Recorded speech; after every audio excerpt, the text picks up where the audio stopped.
بسم اللہ الرحمن الرحیم۔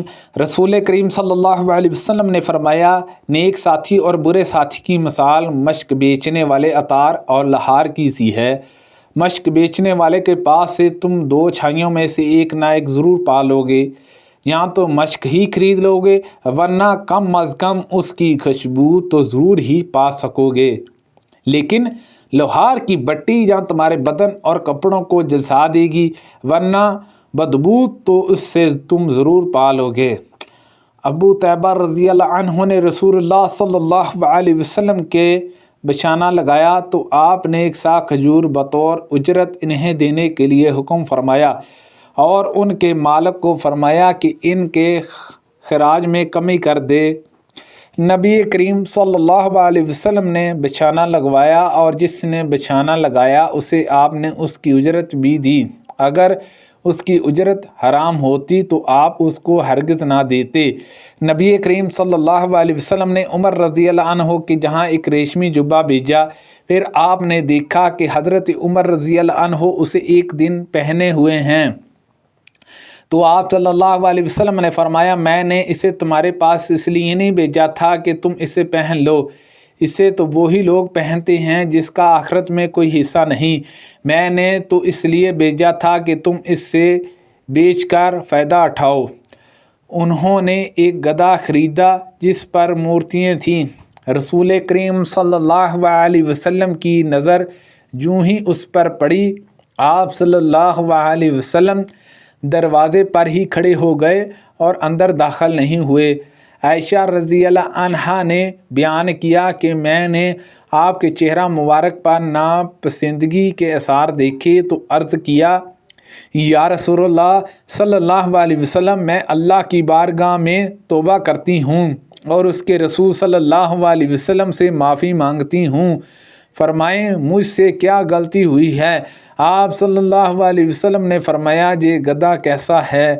میں نے کہا کہ میں نے یہ آپ ہی کے لیے خریدا ہے تاکہ آپ اس پر بیٹھیں اور اس سے ٹیک لگائیں۔ آپ صلی اللہ علیہ وسلم نے فرمایا، لیکن اس طرح کی مورتیں بنانے والے قیامت کے دن عذاب کیے جائیں گے اور ان سے کہا جائے گا کہ تم لوگوں نے جس چیز کو بنایا ہے اسے زندہ کر دکھاؤ۔ آپ نے یہ بھی فرمایا کہ جن گھروں میں مورتیاں ہوتی ہیں رحمت کے فرشتے ان میں داخل نہیں ہوتے۔ نبی کریم صلی اللہ علیہ وسلم نے فرمایا، اے بنو نجار، اپنے باغ کی قیمت مقررہ کر دو۔ آپ صلی اللہ علیہ وسلم نے اس جگہ کو مسجد کے لیے خریدنا چاہتے تھے۔ اس باغ میں کچھ حصہ تو ویران اور کچھ حصے میں کھجور کے درخت تھے۔ نبی کریم صلی اللہ علیہ وسلم نے فرمایا، خرید و فروخت کرنے والوں کو جب تک وہ جدا نہ ہو اختیار ہوتا ہے، یا خود بھی میں اختیار کی شرط ہو تو شرط کے مطابق اختیار ہوتا ہے۔ نافع نے کہا کہ جب عبداللہ بن عمر رضی اللہ عنہما کوئی ایسی چیز خریدتے جو انہیں پسند ہوتی تو اپنے معاملہ دار سے جدا ہو جاتے۔ رسول کریم صلی اللہ علیہ وسلم نے فرمایا، بیچنے اور خریدنے والے کو جب تک وہ جدا نہ ہو معاملے کو باقی رکھنا یا توڑ دینے کا اختیار ہوتا ہے۔